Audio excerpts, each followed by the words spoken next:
Hello friend, good morning. Welcome to Hindi साहित्य YouTube channel with Ankita. और आप देख रहे हैं हिंदी साहित्य के संपूर्ण PYQ प्रश्नों को, जो कि प्रीवियस ईयर में पूछे गए प्रश्न हैं। तो ये प्रैक्टिस सेट नंबर 34 है फ्रेंड। इसके पहले 33 प्रैक्टिस सेट कंप्लीट कर दिए गए हैं। अगर आपने नहीं देखा है तो डिस्क्रिप्शन में लिंक मिल जाएगा, आप जाके देख सकते हैं, या फिर आप चैनल के प्लेलिस्ट में जाके देख सकते हैं। और इसके पहले हमने दृष्टि पुस्तक सीरीज को पूरा सॉल्व किया है, टॉपिक वाइज आप देख सकते हैं। गोविंद पांडे पुस्तक सीरीज को भी सॉल्व किया गया है फ्रेंड। और एक महत्वपूर्ण बात ये है फ्रेंड कि अगर आपके पास कोई PDFs है, आप पढ़ना चाहते हैं पर किसी वजह से, टाइम की वजह से या जो भी आपको दिक्कत है उसकी वजह से नहीं पढ़ पा रहे हैं, तो आप मुझे सेंड कर सकते हैं और हम आप तक अपने वीडियो के माध्यम से पहुंचा सकते हैं। तो अगर ऐसा कुछ है तो आप ज़रूर कमेंट कीजिएगा, और कोई पुस्तक पढ़ना चाहते हैं तो उसे भी बताइएगा। चलिए फ्रेंड, और ये प्रैक्टिस सेट किसके लिए है फ्रेंड? तो ये TGT PGT net GRF DSSB LT and BPSC TRE 4.0 के लिए है। ठीक है, तो सभी का स्वागत है आज की क्लास में। आप देख सकते हैं, और ये ऑल क्वेश्चन किसी न किसी परीक्षा में बने हुए हैं। तो चलिए हम देखेंगे। और ये प्रश्न पत्र हम आपको दिखा सकते हैं कब का है। तो ये UGC नेट की परीक्षा का प्रश्न है फ्रेंड, 2013 का प्रश्न है। चलिए देखते हैं पहले प्रश्न को।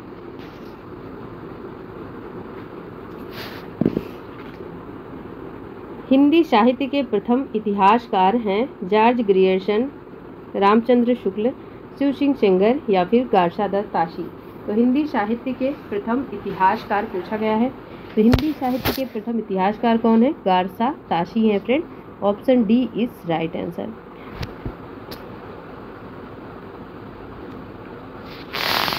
देख सकते हैं हिंदी साहित्य के प्रथम इतिहासकार ये फ्रेंच विद्वान गारसादत्त ताशी हैं।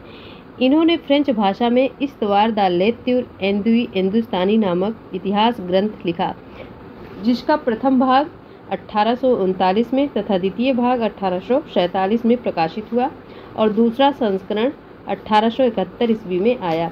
और इसमें कवियों का वर्णन वर्णाक्रम अनुसार से दिया गया है, क्योंकि पूछा जाता है गारसादत्त ताशी ने हिंदी साहित्य का इतिहास किस पद्धति पर लिखा, तो वर्णानुक्रम पद्धति पर लिखा है फ्रेंड। इसको याद रखेंगे आप। और क्या याद रखना है कि पहला भाग कब प्रकाशित हुआ, तो 1839 में, द्वितीय भाग 1847 में प्रकाशित हुआ, और दूसरे संस्करण कब आया? ठीक है, दूसरा संस्करण कब आया? तो 1871 ईस्वी में आया। चलिए आगे बढ़ते हैं अगले क्वेश्चन की तरफ। और अगला क्वेश्चन है, कुमारपाल प्रतिबोध के रचनाकार कौन है? हेमचंद्र हैं, सारंगधर हैं, सोमप्रभु सूरी हैं, विद्याधर हैं। तो कुमारपाल प्रतिबोध के रचनाकार फ्रेंड सोमप्रभु सूरी हैं। Option C is right answer. अब देखिए, कुमारपाल प्रतिबोध 1184 ईस्वी में सोमप्रभु सूरी की रचना है। यह गद्य पद्य सम्मिश्रित संस्कृत प्राकृत काव्य है। कुमारपाल चरित नामक प्राकृत काव्य हेमचंद्र का भी है, इसको ध्यान देना है, क्योंकि कुमारपाल अगर प्रतिबोध पूछा गया, प्रतियों का बोध मतलब कुमार के प्रतियों की का बोध किसे था, ज्ञान किसे था, तो ये सोमप्रभु सूरी को था।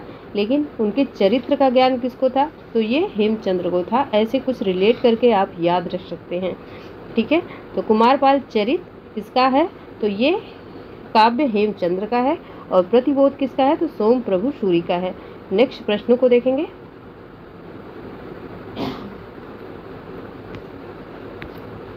इनमें से कौन नागरी प्रचारी सभा के संस्थापकों में से नहीं है? तो राम नारायण मिश्र, श्याम सुंदर दास, ठाकुर कुमार शिव कुमार सिंह या फिर रामचंद्र शुक्ल।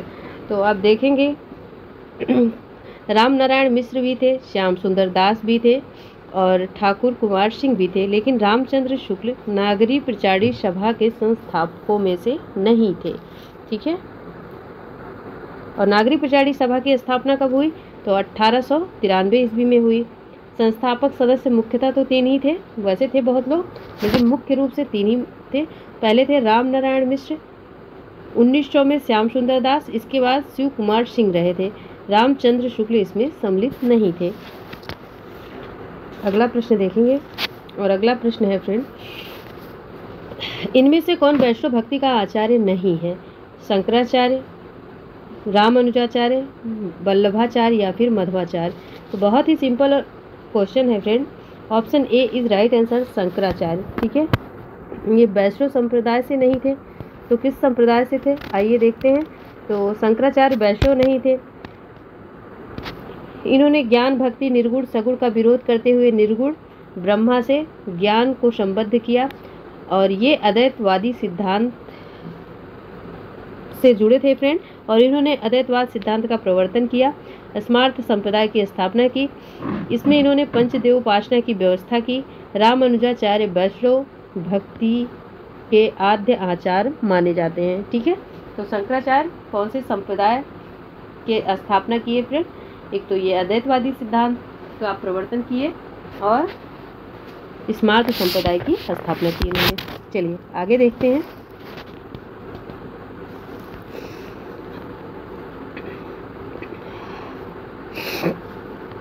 और अगला प्रश्न है, जगनिक की रचना कही जाती है बीसल देव रासो, परमाल रासो, पृथ्वीराज रासो या फिर आल्हा खंड? तो जगनिक की रचना क्या है? आल्हा खंड है या परमाल रासो है? तो जगनिक की रचना फ्रेंड परमाल रासो है। ठीक है, Parmal Raso. Option B is right answer, क्योंकि दूसरे का माल लेंगे, पर मतलब दूसरा, माल मतलब माल है ही, तो दूसरे का माल लेंगे तो आपको क्या करना पड़ेगा? जागना पड़ेगा, ऐसे कुछ रिलेट कर लीजिएगा। तो option B is right answer. Bisal Dev Raso की रचना पता ही है आपको। तो देखिए, जगनिक की रचना का मूल नाम परमाल रासो है, और इसी को उत्तराखंड में, उत्तर प्रदेश में क्या कहा जाता है? आला खंड के नाम से जाना जाता है। 1865 में चार्ल्स इलियट ने आला खंड के नाम से इसका प्रकाशन किया था, और एक लोक गेय काव्य है। विकल्प में दोनों होने के कारण यूजीसी नेट ने दोनों को सही माना है। बीसल देव रासो नलपत नाल, ठीक है, नलपत रान की रचना है, और पृथ्वीराज रासो चंद्रबरदाई की रचना है। तो यहाँ से पूछा जाता है कि जगनिक के आला खंड को किसने प्रकाशित करवाया था फ्रेंड? तो चार्ल्स इलियट ने 1865 में प्रकाशित करवाया था। आगे देखेंगे अगला प्रश्न। अगला प्रश्न है, राम की शक्ति पूजा की योगिक प्रक्रिया का स्रोत क्या है? वेदांत है, योग वशिष्ठ है, नव वेदांत है या फिर हठ योग है? तो राम की शक्ति पूजा की योगिक प्रक्रिया का स्रोत नव वेदांत है। Option C is right answer. और ये राम की शक्ति पूजा किसकी रचना है? तो निराला की ये लंबी रचना है। नव वेदांत योगिक प्रक्रिया पर आधारित है, और इसका प्रेरणा स्रोत कृतवास रामायण है। अच्छा, कृतवास रामायण किस भाषा का है फ्रेंड? ये भी पूछा जाता है, तो ये बंगला भाषा का है। ठीक है, कृतवास रामायण किस भाषा का है? तो ये बंगला भाषा का है। अगला प्रश्न देखेंगे, इनमें से कौन तार सप्तक के कवि नहीं है? भारत भूषण अग्रवाल, भवानी प्रसाद मिश्र, प्रभाकर माचवे या फिर गिरजा कुमार माथुर? ठीक है, तो फ्रेंड भवानी प्रसाद मिश्र तो दूसरे सप्तक के कवि हैं, तार सप्तक के नहीं हैं। Option B is right answer. और आइए देखते हैं कि प्रथम तार सप्तक का संपादन कब हुआ था, या तार सप्तक का संपादन कब हुआ? तो 1943 में, और इसी से ही प्रयोगवाद का जन्म भी माना जाता है। दूसरा सप्तक 1951 में, तीसरा सप्तक 1959 में, और चौथा सप्तक 1979 में छपा था। और इन सप्तकों के संपादक कौन थे? तो अज्ञे जी थे।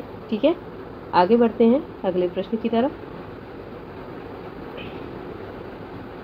अच्छा हाँ, ये भी पूछा जाता है कि सप्तक में कितने कितने कवियों का संकलन था? तो सप्तक का मतलब ही है 7, तो 7 कवियों का फ्रेंड इस रचनाओं में संकलन था। ठीक है, एक हथौड़ा वाला, एक सेकेंड देखिए, एक हथौड़ा वाला घर और हुआ किसकी पंक्ति है? केदारनाथ अग्रवाल की है, रामदरस मिश्र की है, राम कुमार वर्मा की है या फिर शिव मंगल सिंह सुमन की है। तो एक हथौड़ा वाला घर में और हुआ, ये पंक्ति केदारनाथ अग्रवाल की है। Option A is right answer. और केदारनाथ अग्रवाल किस प्रकार के कवि हैं फ्रेंड? तो ये प्रगतिवादी कवि हैं। एक हथौड़ा वाला घर और हुआ, आज नदी बिल्कुल उदास थी, इनकी पंक्तियां हैं। तथा इन पंक्तियों की कृतियां इस प्रकार हैं, जैसे युग की गंगा 1947, नींद के बादल 1947, फूल नहीं रंग बोलते हैं 1965।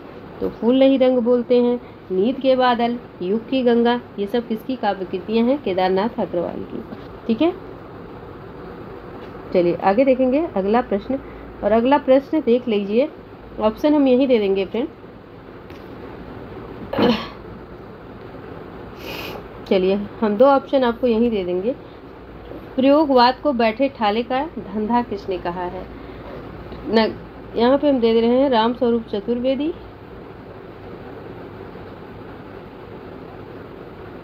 स्वरूप चतुर्वेदी, ठीक है, चतुर्वेदी, या फिर नंद दुलारे वाजपेयी, नंद दुलारे वाजपेयी। तो चलिए इसे लिख दे रहे हैं हम। तो बताइए, प्रयोगवाद को बैठे ठाले का धंधा किसने कहा? नगेंद्र ने कहा, सुदान सिंह चौहान ने कहा, राम स्वरूप चतुर्वेदी ने कहा, या फिर नंद दुलारे वाजपेयी ने कहा? तो प्रयोगवाद को बैठे ठाले का धंधा नंद दुलारे वाजपेयी ने कहा। Option C is right answer, D is right answer. ठीक है, तो आइए देख लेते हैं। खैर हम ऑप्शन नहीं देखे थे, चलिए तो तीसरा ऑप्शन चेंज है। यहाँ पे देखिए, नंद दुलारे वाजपेयी को प्रायः छायावादी, स्वतंत्रतावादी, सौष्ठववादी, रसवादी, अध्यात्मवादी समीक्षक कहा जाता है। इन्होंने प्रयोगवाद को बैठे ठाले का धंधा कहा है। चलिए नेक्स्ट देखते हैं।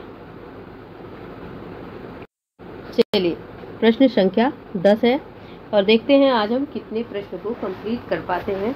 कोशिश यही रहेगी बहुत लंबी क्लास ना हो। अग्निपथ के पार चंदन चांदनी का देश किसकी पंक्ति है? क्योंकि आप लोग कमेंट करते हैं क्लास बहुत लंबी है तो देखने में समस्या होती है आप लोगों को। तो अग्निपथ के पार चंदन चांदनी का देश किसकी पंक्ति है? हरिवंश राय बच्चन की, महादेवी वर्मा की, राम नरेश त्रिपाठी की, या फिर नरेंद्र शर्मा की? तो अग्निपथ के पार चंदन चांदनी का देश किसकी पंक्ति है फ्रेंड? वेरी वेरी इंपॉर्टेंट, ये पंक्ति महादेवी वर्मा की है। Option B is right answer. तो देखिए अग्निपथ ये तो जान लिया आप, और ये मैं नीर बलि दुख की बदली आधुनिक काल की मीरा महादेवी वर्मा की पंक्तियां हैं। इनकी प्रमुख पंक्तियां निहार 1930 ईस्वी, नीरजा 1932 ईस्वी, रश्मि 1932 ईस्वी, नीरजा 1935, सांदगीत 1936, यामा 1940, दीपशिखा 42 और सप्तपर्णा 60। ठीक है, तो ये इनकी रचना है फ्रेंड। निहार, रश्मि, नीरजा, सांदगीत, यामा, दीपशिखा, सप्तपर्णा। आगे देखेंगे अगला प्रश्न, और अगला प्रश्न है आनंद कादम्बिनी के संपादक कौन थे?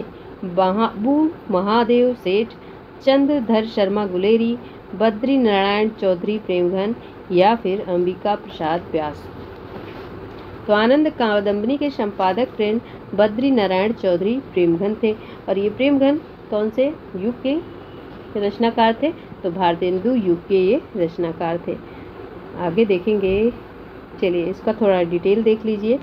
और ये आनंद कादम्बिनी 1881 ईस्वी की मासिक पत्रिका थी। नागरी नीरद 1993 ईस्वी ये साप्ताहिक मिर्जापुर से प्रकाशित पत्रिकाएं थी। तो 2 पत्रिकाएं थी बद्री नारायण चौधरी प्रेमघन की, एक तो आनंद कादम्बिनी, दूसरी नागरी नीरद। तो आनंद कादम्बिनी और नागरी नीरद दोनों ही मिर्जापुर से निकलती थी, लेकिन दोनों का समय अलग अलग है। तो आनंद कादम्बिनी कब निकलती थी? 1881 ईस्वी में। वहीं नागरी नीरद की बात करें तो 1893 ईस्वी में। बहुत ही डिफरेंस है, इसको याद रखेंगे। चलिए अगला प्रश्न देखिए।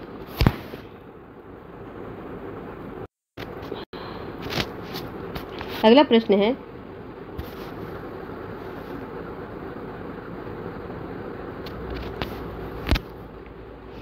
फादर कामिल बुल्के को हिंदी साहित्य में महत्व दिए जाने का क्या कारण है? ठीक है, कोश निर्माण, राम कथा लेखन या तुलसी साहित्य के विशेषज्ञ या फिर ये सभी। तो फादर कामिल बुल्के को हिंदी साहित्य में महत्व दिए जाने का कारण ये सभी है friend. Option B right answer. क्योंकि फादर कामिल बुल्के का जन्म 1909 ईस्वी में बेल्जियम में हुआ था। राम कथा का विकास पर इन्होंने शोध कार्य किया।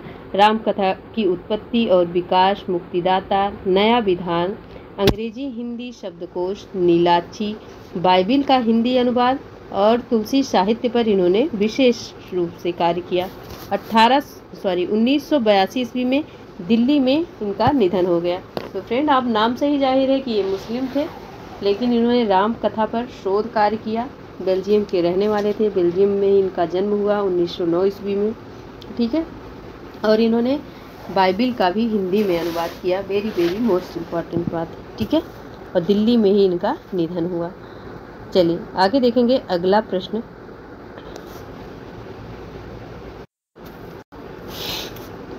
अगला प्रश्न है, वट पीपल के लेखक कौन हैं? हरिवंश राय बच्चन हैं, निर्मल वर्मा है या फिर रामधारी सिंह दिनकर हैं, राम कुमार वर्मा है। तो वट पीपल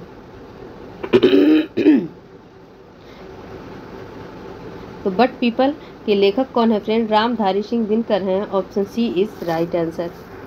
और इनके प्रमुख जो निबंध संग्रह हैं, मिट्टी की ओर 1946, अर्धनारीश्वर 1952, रेती के फूल 1954, बेड़ूबन 1958, उजली आग 1956, बट पीपल 1961, साहित्यमुखी 1968।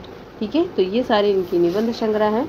एक बार फिर से देखिए, मिट्टी की ओर, अर्धनारीश्वर, रेती के फूल, बेड़ूबन, उजली आग, वट पीपल, साहित्यमुखी, रामधारी सिंह दिनकर के निबंध हैं। ठीक है,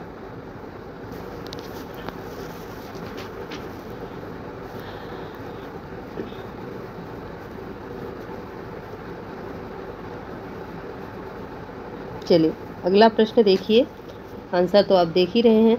समांतर कहानी के पुरस्कर्ता हैं। तो समांतर कहानी के पुरस्कर्ता महीप सिंह हैं, मोहन राकेश हैं, राजेंद्र यादव हैं या फिर कमलेश्वर हैं। तो समांतर कहानी के पुरस्कर्ता कौन है फ्रेंड? तो समांतर कहानी के पुरस्कर्ता कमलेश्वर हैं। ठीक है, कौन है? Kamleshwar. Option B right answer है। तो देखिए, आइए यहाँ से देख लीजिए कहानी आंदोलन और कुछ पुरस्कर्ता उन क्वेश्चन को। तो नई कहानी आंदोलन कब शुरू हुआ फ्रेंड? तो 1956 से 57 ईस्वी में। और इसके पुरस्कर्ता कौन कौन हैं? तो मोहन, राकेश, राजेंद्र यादव और कमलेश्वर तीनों लोग थे। ठीक है, आ कहानी आंदोलन के प्रवर्तक कौन थे? तो गंगा प्रसाद बिमल थे और इसका सन 1960 से 62 ईस्वी। सचेतन कहानी के प्रवर्तक महीप सिंह थे और इसका समय 1964 ईस्वी है। सहज कहानी के प्रवर्तक अमृत राय थे, समय इसका 1968 ईस्वी है। और समांतर कहानी के प्रवर्तक कौन थे? तो समांतर कहानी के भी प्रवर्तक कमलेश्वर थे। समय इसका पूछा जाए तो समय इसका 1972 ईस्वी।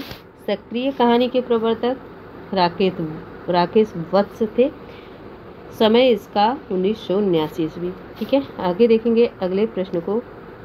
तो अगला प्रश्न है, शेष यात्रा की लेखिका कौन है? उषा प्रेमवदा हैं, कृष्णा सोबती हैं, नासिरा शर्मा है या फिर मन्नू भंडारी है। तो शेष यात्रा की लेखिका उषा प्रेमवदा हैं। Option A is right answer. अगला प्रश्न देखेंगे। प्रश्न देखने से पहले और थोड़ी सी रचना की देखिए उषा प्रेमवदा की और भी रचनाएं हैं, उपन्यास है फ्रेंड, जैसे 55 खंभे लाल दीवारें 1961 ईस्वी, रुकोगी नहीं राधिका 1967 ईस्वी, शेष यात्रा 1984, अंतरवर्षी 2000, भय कबीर उदास 2007। उषा प्रेमवदा के उपन्यास हैं ये। ठीक है, 55 खंभे लाल दीवारें, रुकोगी नहीं राधिका, शेष यात्रा, अंतरवर्षी, भय कबीर उदास। चलिए फ्रेंड अगला प्रश्न देखते हैं। अगला प्रश्न क्या है? अगला प्रश्न है, निम्नलिखित में कौन सी रचना उपन्यास नहीं है?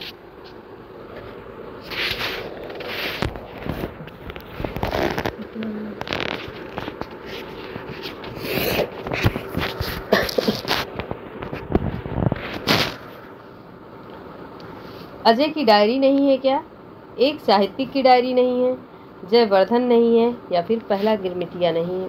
तो अजय की डायरी यहाँ पे लिखा जरूर है, लेकिन ये देवराज का उपन्यास है फ्रेंड, ठीक है। और पहला गिरमिटिया ये किसका है, आप कमेंट कीजिए। लेकिन एक साहित्यिक की डायरी ये उपन्यास नहीं है। तो आइए हम डिटेल्स देख लेते हैं। एक साहित्यिक की डायरी 1964 ईस्वी मुक्तिबोध की आलोचनात्मक कृति है, जबकि अन्य सभी अजय की डायरी 1960, जयवर्धन 1956, पहला गिरमिटिया ये सब क्रम से देवराज, जैनेन्द्र, गिरिराज किशोर के उपन्यास हैं, ठीक है। तो अजय की डायरी किसकी है, ये देवराज की है। जयवर्धन किसका है, तो ये जैनेन्द्र का है। जबकि पहला गिरमिटिया किसका है, तो गिरिराज किशोर का है। चलिए अगला देखेंगे फ्रेंड। अगला प्रश्न, झोपड़ी से राजभवन तक के लेखक कौन है, नैमिष राय, माता प्रसाद, कमल भारती, या फिर सूरजपाल चौहान। तो झोपड़ी से राजभवन तक माता का प्रसाद मिलता है friend, option B is right answer. आइए यहाँ पे कुछ आत्मकथा और कथाकार को देखते हैं। झोपड़ी से राजभवन 2000 इसका प्रकाशन वर्ष है, माता प्रसाद। अपने अपने पिंजर 1995, मोहनदास नैमिष राय। तिरस्कृत 2000, सूरजपाल सिंह चौहान। संतप्त 2006, सूरजपाल सिंह चौहान, ठीक है। तो तिरस्कृत और संतप्त दोनों ही सूरजपाल सिंह चौहान की आत्मकथा। आगे देखेंगे अगला प्रश्न,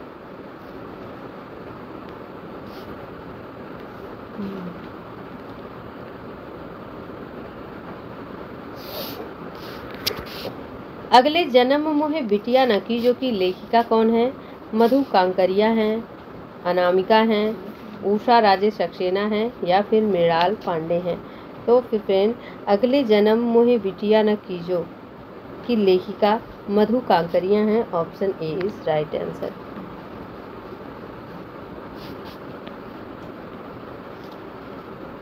देखिए और भी रचनाओं को देखिए। रास्ते पर भटकते हुए 2000 की लेखिका कौन है, तो मृणाल पांडे का ये उपन्यास है। अगले जन्म मोहे बिटिया न कीजो ये मधु कांकरिया की कहानी है। अवांतर कथा अनामिका का उपन्यास है। इंद्रधनुष की तलाश उषा राजे सक्सेना, ठीक है। तो रास्ते पर भटकते हुए कौन है, मृणाल है। अगले जन्म मोहे बिटिया न कीजो किसकी कहानी है, मधु कांकरिया की है। अवांतर कथा किसका उपन्यास है, अनामिका का है। इंद्रधनुष की तलाश में कौन है, तो उषा राजेश सक्सेना है। तो अगले जन्म मोहे बिटिया न कीजो ये उर्दू साहित्यकार कुर्तुलन ए हैदर की रचना है, जो कि विकल्प में है ही नहीं, अतः विकल्प में ए उत्तर सही है। चलिए आगे देखेंगे फ्रेंड अगला प्रश्न,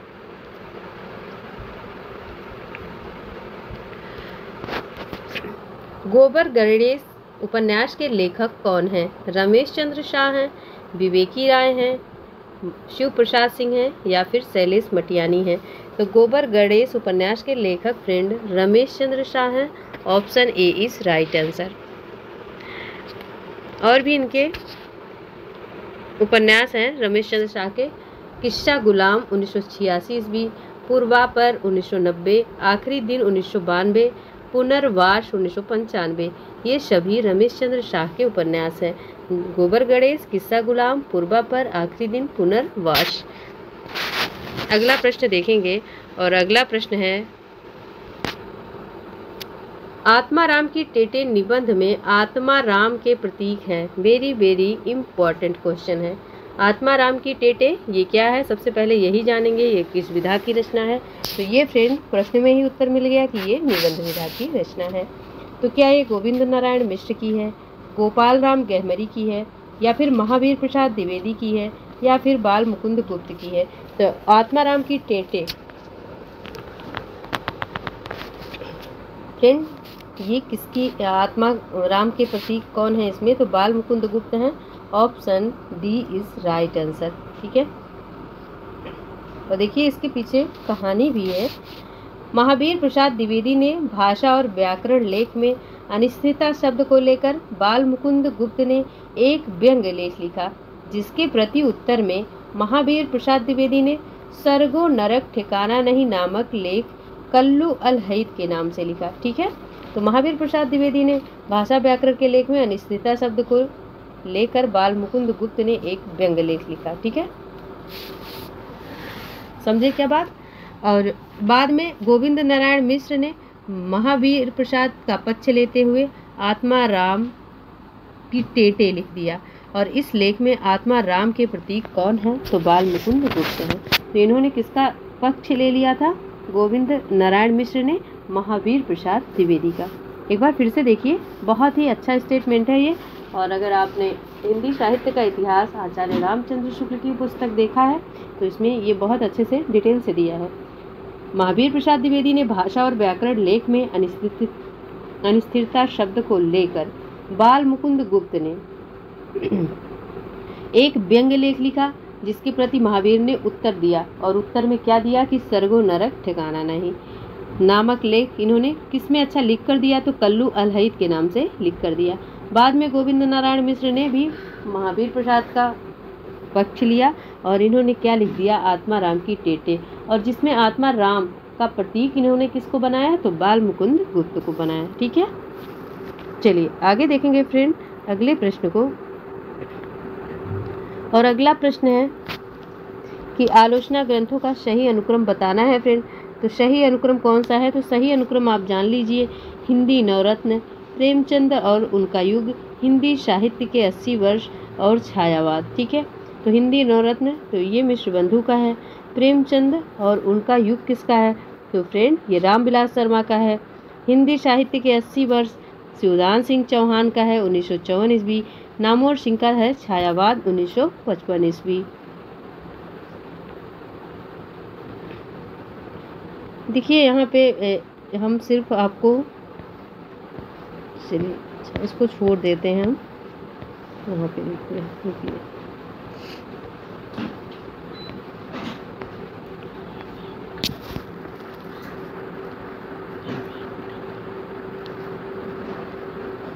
चलिए यहाँ से देखिए फ्रेंड, तो कुछ इतिहास ग्रंथ हैं फ्रेंड और उनके लेखकों के साथ सुमेलित करना है। तो आइए सुमेलित करते हैं।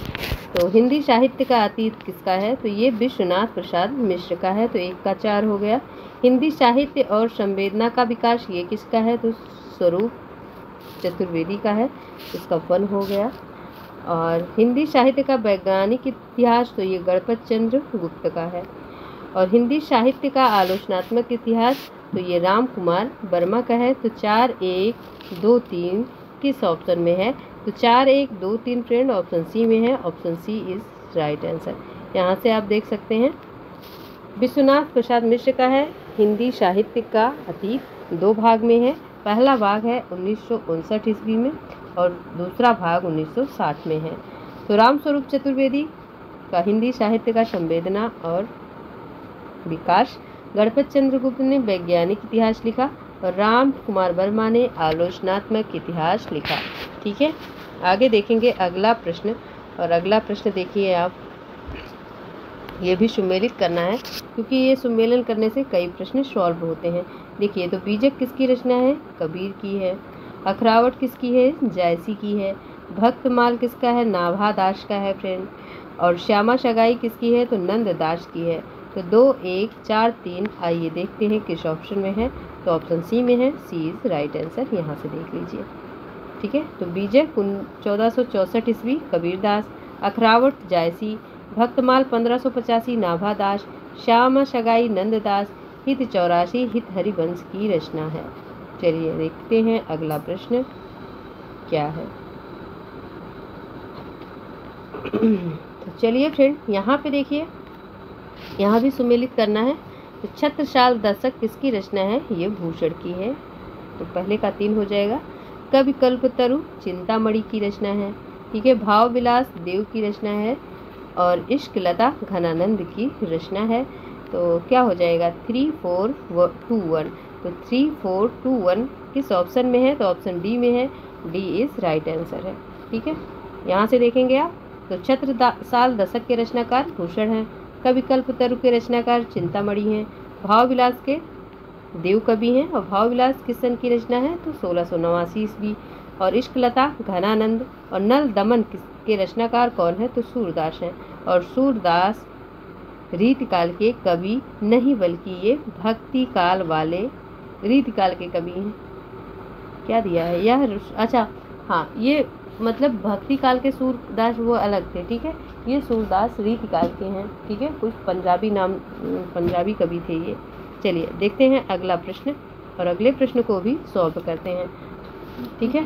देखिए तो फ्रेंड, सानेट किसने लिखा था? गया प्रसाद शुक्ल स्नेही ने, ठीक है। सवैया किसने लिखा था फ्रेंड? तो एक सेकंड, चलिए। तो सानेट गया प्रसाद शुक्ल स्नेही ने लिखा था, ठीक है। तो हाइकू किसने लिखा था? हाइकू अगे ने लिखा था, तो ठीक है, 1 का 3, उसके बाद 1। सवैया किसने लिखा था? सवैया अयोध्या सिंह उपाध्याय हरिऔध ने नहीं बल्कि किसने लिखा था? सवैया किसने लिखा था? तो सवैया मंगलेश डबराल की रचना है, ठीक है। सवैया किसकी है? नहीं, मंगलेश डबराल की नहीं है, ये किसकी है?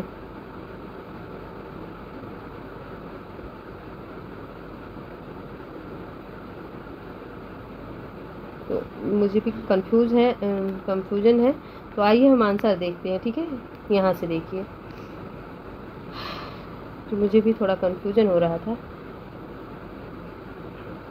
देखिए, सानेट किसने लिखा था फ्रेंड? तो त्रिलोचन ने लिखा था। और हाइक्यू के रचनाकार कौन है? तो अज्ञे हैं। सवैया के रचनाकार कौन है? तो गया प्रसाद शुक्ल स्नेही हैं। कवित्व के रचनाकार कौन है? अयोध्या सिंह उपाध्याय हरिऔध हैं। आई होप क्लियर हो गया होगा। चलिए देखेंगे अगला प्रश्न। और अगला प्रश्न भी क्या करना है? सुमेलित करना है, ठीक है। अगला प्रश्न भी क्या हो गया? तो चलिए अगला प्रश्न भी सुमेलित करना है। देखिए, चिर सजग आंखें उम्मीदी आज कैसा व्यस्त बाना, ठीक है। चिर कैसा आंखें उम्मीदी आज कैसा व्यस्त बाना, तो ये रचना किसकी है? ये पंक्ति किसकी है? महादेवी वर्मा की है, ठीक है। तो 1 का हो गया 3। और रूपोद्धान प्रफुल्ल पाए कालिका राकेंदु बिंबानना, ठीक है। तो ये किसका है फ्रेंड? ये है अयोध्या सिंह उपाध्याय हरिऔध का। उसके बाद हो गया 4। अगला है बेदने तू भी भली बनी, ठीक है। तो बेदने तू भली बनी, वेदना किस में थी फ्रेंड? तो वेदना तो मैथिली शरण गुप्त में भी थी, ठीक है। वेदना तो महादेवी वर्मा में था ही, लेकिन वेदने तो भली बनी ये किसकी पंक्ति है? तो ये मैथिली शरण गुप्त की है। रम्य रस राशि रंजिते, ये रचनाकार कौन है? तो ये पंक्तियाँ महावीर प्रसाद द्विवेदी की है। तो 3421 किसका है? तो 3421 ऑप्शन ए में है। Option A is right answer है। आइए यहाँ से देखिए डिटेल से आप। तो चिर सजग व्यस्त बना महादेवी वर्मा की, और रूपोद्धान बिंबानना अयोध्या सिंह उपाध्याय हरिऔध, वेदने तू भली बनी मैथिली शरण गुप्त, सुरम में रम्य रस रंजिते महावीर प्रसाद द्विवेदी, नंदन वन सी फूल उठी या छोटी सी कुटिया मेरी सुभद्रा कुमारी चौहान की रचना है। चलिए देखेंगे अगला प्रश्न। तो चलिए फ्रेंड, ये नाटककार हैं और नाटककारों को नाटकों के साथ सम्मिलित करना है। तो अपने अपने बंधन, ठीक है, बंधन अपने अपने किसका नाटक है फ्रेंड? ये शंकर शेष का नाटक है, ठीक है। 1 का 2 हो गया। सिंदूर की होली लक्ष्मी नारायण मिश्र की रचना है। और अशोक का शोक किसका है? तो अशोक का शोक किसका है? तो अशोक का शोक राम कुमार वर्मा की रचना है। और नायक खलनायक विदूषक किसकी रचना है? तो ये सुरेंद्र वर्मा की रचना है। तो 2351 आइए देखते हैं किस ऑप्शन में है। तो 2351 किस ऑप्शन में है? आइए देख लेते हैं। 2351 ऑप्शन बी में है, तो option B is right answer है। चलिए यहाँ से देखिए आप, बंधन अपने अपने किसकी रचना है? तो शंकर शेष की। सिंदूर की होली 1934 ईस्वी लक्ष्मी नारायण मिश्र। अशोक का शोक 1967 ईस्वी राम कुमार वर्मा। नायक खलनायक विदूषक 1972 सुरेंद्र वर्मा। आषाढ़ का एक दिन 1958 ईस्वी मोहन राकेश की रचना है। ठीक है, और आइए अगला प्रश्न देखेंगे। बस बहुत थोड़े प्रश्न और हैं, 2-3 वही निपटा देंगे बस। ठीक है,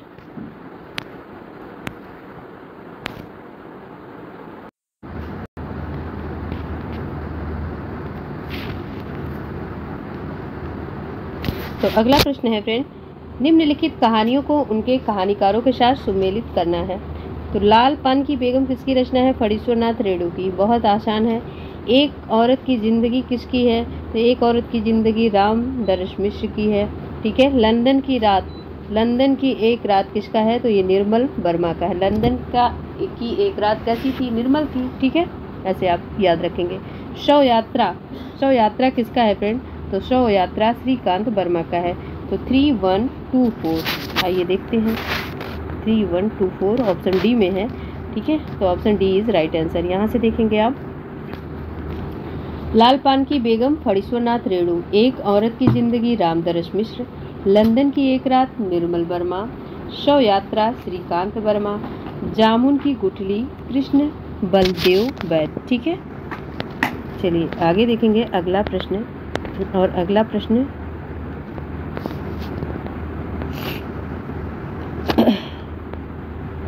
तो निम्नलिखित पंक्तियां हैं फ्रेंड और रचनाकार हैं, सुमेलित करना है। तो भक्ति धर्म की रसात्मक अनुभूति है। तो ये किसने कहा? आचार्य रामचंद्र शुक्ल ने कहा।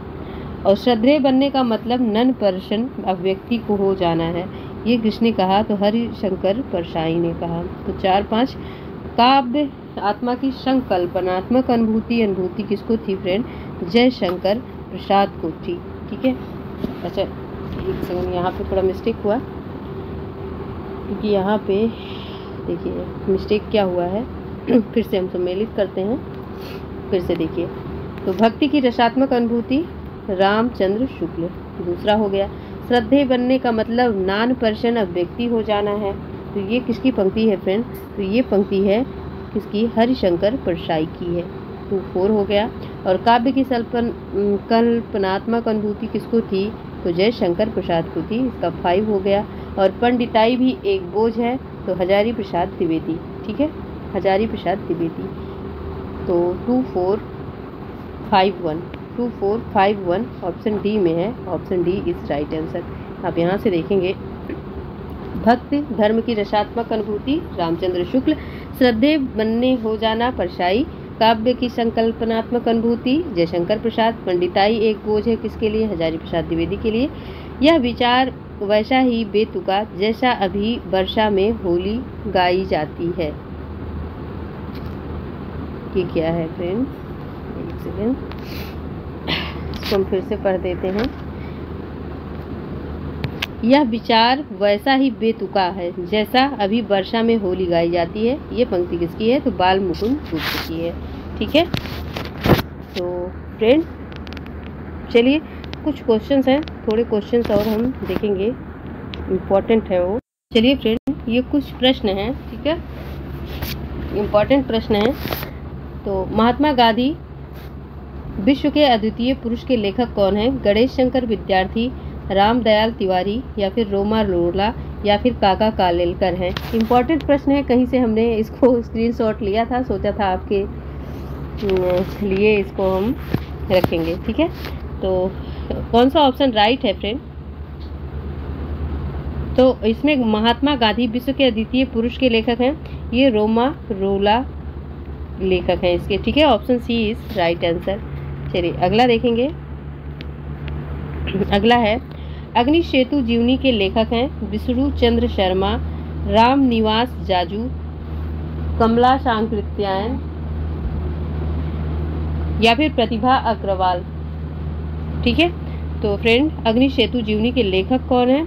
तो अग्नि सेतु ये अच्छा ये इम्पोर्टेंट है, लेखक तो इसके विष्णु चंद्र शर्मा है, लेकिन इसमें जीवनी किसकी है? तो नजरुल इस्लाम की जीवनी है। ठीक है, तो option B is right answer, A is right answer. ठीक है, अगला देखेंगे। देहरादून शिमला यात्रा के लेखक हैं राम नारायण मिश्र, शिव प्रसाद सिंह, श्रीधर पाठक, या फिर बाल कृष्ण पाठक। ठीक है, तो फ्रेंड श्रीधर पाठक हैं, option C is right answer. Dehradun Shimla यात्रा के लेखक कौन है? तो श्रीधर पाठक हैं।